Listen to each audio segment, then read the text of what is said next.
I made these videos backwards. You'll see why.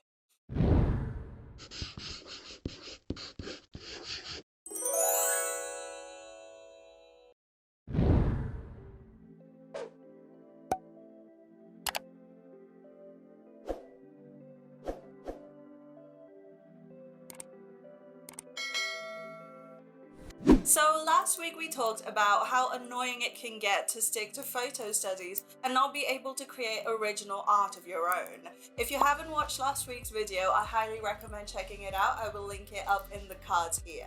But TLDR, last week I shared with you 3 important tips on how you can move away from just your photo studies and step them a level higher and start to think about creating some original art. So I hope you've had the time to try those techniques out and I hope they've worked for you.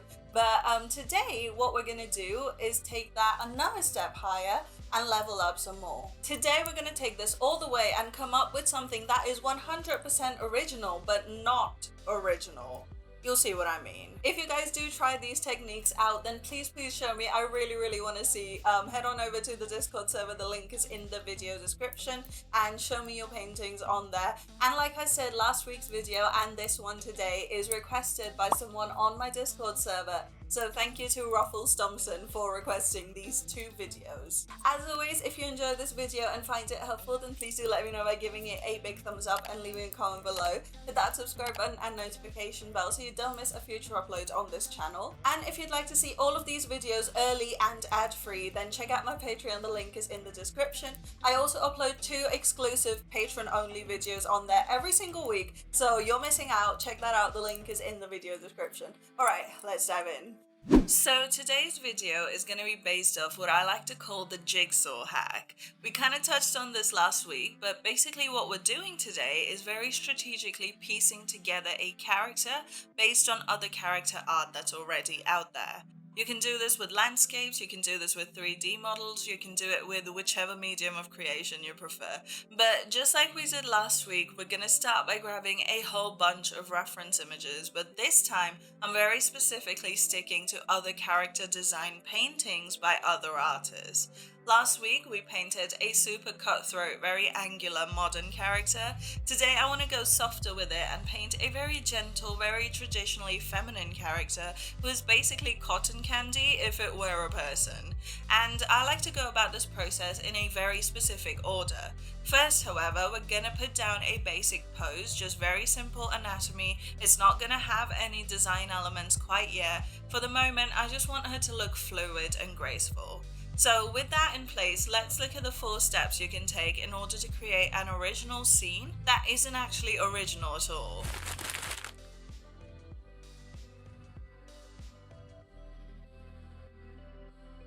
I personally believe that the torso is the very central pillar of your character's design. The shapes and form you create around the torso will dictate pretty much all of the rest of your character, but it can be daunting to play around with such an important part of the design so early on. So instead, what we're gonna do is basically jigsaw together a bunch of torso elements from the reference photos that we've gathered. I like to follow the rule of 3. You divide the torso into 3 parts, and each of these parts comes from a different photo reference.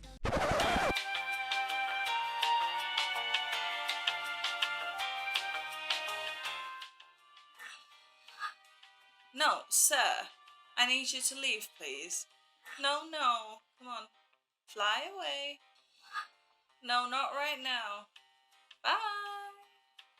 Okay. You can do vertical thirds, horizontal thirds, or if you're feeling adventurous, maybe even diagonal or concentric thirds. The point is to create a silhouette that, if you were to block in with black, would read as really distinctive.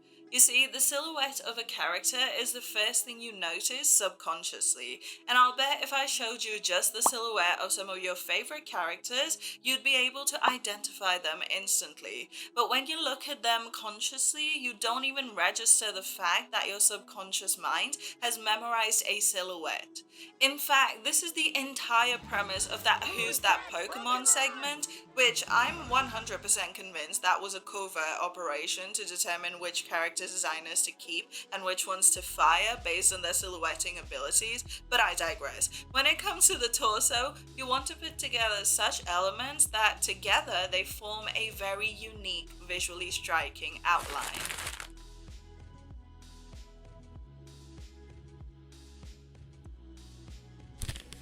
Now, if the silhouette is the first thing you notice subconsciously, the face is absolutely the first thing you notice consciously. It's an evolutionary habit. We learn to first try and identify a person's face to see if they're a friend or a threat. And more often than not, your gaze will immediately be drawn over the character's eyes to try and gauge their expression.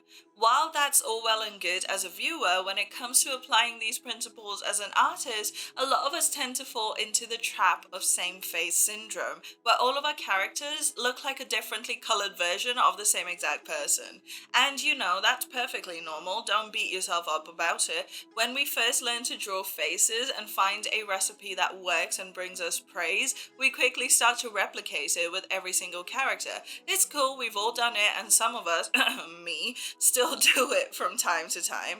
But just like with the torso, I always come back to the rule of 3. I split the face into eyes, nose, and mouth, and pick these features from 3 completely different faces and put them together. And boom, you have a brand new original face that looks like nothing else you've ever painted. Here, I want her to be super feminine, so I'm going for rounder, softer eyes and a fullish lip with a soft chin and jaw. Pretty standard for a female face, but I'm going to try and render it to be quite striking. I rarely paint very pale skin, it's probably just a comfort zone thing for me. Paler skin tends to show undertones a lot more vividly, and that's a daunting prospect, so I'm actively trying to push through and get comfortable with that just to round off my skill set. For now, however, we're just looking at the shapes and the sketch, so this actually works really nicely for me so far.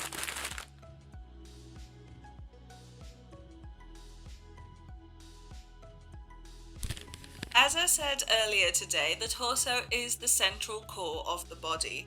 However, having a super static pose is probably the quickest way to lose your audience, and that is where the limbs come in. You see, I started off looking at the limbs as necessary anatomical structures and crucial components of the pose in and of themselves, and that led to my characters looking too stiff. And I know this isn't technically to do with coming up with original characters, but I wanted to share this anyway for those of you who might be dealing with super stiff poses. Here's the big secret to painting more fluid poses. Look at the limbs as accessories to the pose. The critical issue that was causing my characters to look so stiff was that I was placing too much of the story on the limbs. But think about how you would pose for a photo, or just how you move in general. You're rarely led by your arms or legs, and most of the times your limbs are pretty much just along for the ride. It is your head and your core that actually determine your pose. So when it comes to sketching in the arms and legs, while you do want them to make sense and have a purpose, you want to make sure that they're only adding to and amplifying the movement of the core, not pulling the core in a bunch of different directions. Thank you for coming to my TED Talk. And it is the exact same thing when it comes to costume design for the arms and legs. Now, full disclosure, this is the bit I struggle with the most when designing characters, is what to do with our arms and legs in terms of clothing, jewelry, or armor. You want to create interesting shapes and details, but you don't want it to look too staticky. A good rule of thumb is to keep the bulkiest bits closest to the core, so at the shoulders and hips, and have the more delicate element towards the extremities, i.e. the wrists and ankles. And just like we've already done so far, I like to split them into 3s and pick elements from 3 different sets of limbs in other art. And because I love you guys and I want you to do extremely well, here's one extra little tip. Keep it asymmetrical. It'll add a ton of movement because your character won't be perfectly balanced, just like we saw in the Coke style study. And voila, you have arms and legs that are fluid and dynamic, but are also basically just accessories to the face and core.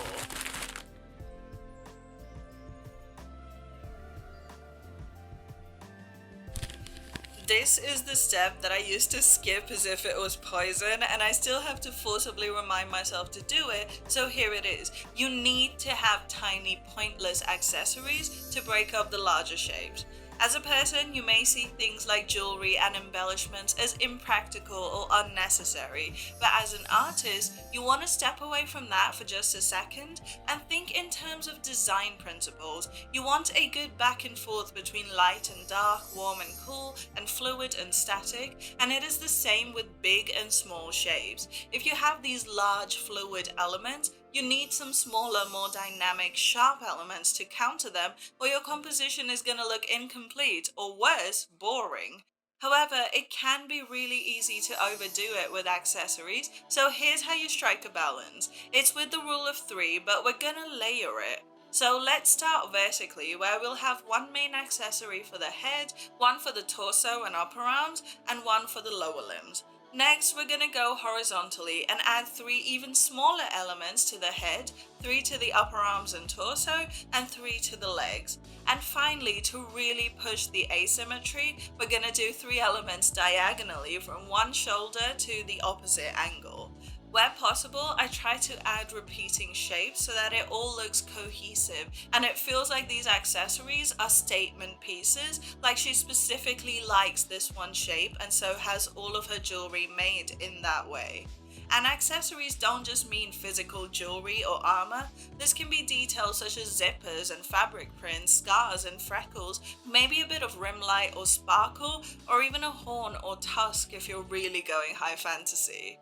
Like I said, accessories are purely there to add interest and smaller shapes that can break up the monotony of having all these larger, flatter planes. And the reason that I said at the start of the video that I made these videos backwards is because I can now start to apply all of these principles from the first video when I render this painting.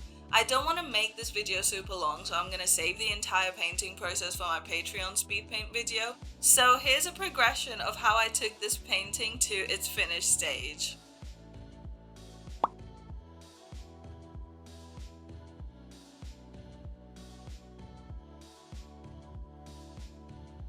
Well, that's a lot of information to give you back to back to back, but I hope you've enjoyed it regardless, and I hope that it's helped you level up your art a little bit. And if it hasn't, please do let me know by giving this video a big thumbs up and leaving a comment below. And when you do try these tips out, then please come show me on the Discord server. The link is in the video description, and I'm sure everyone wants to see how your art is turning out.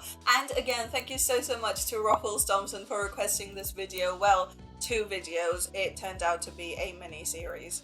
But I hope you've enjoyed it regardless. But yeah, subscribe for more content, check out my Patreon for even more content, and come join the Discord to coerce me into making specific content. But with all of that said, thank you so much for hanging out with me today. I hope you've enjoyed it as much as I have. Check out some more videos up here, and I'll see you guys on the next one. Bye!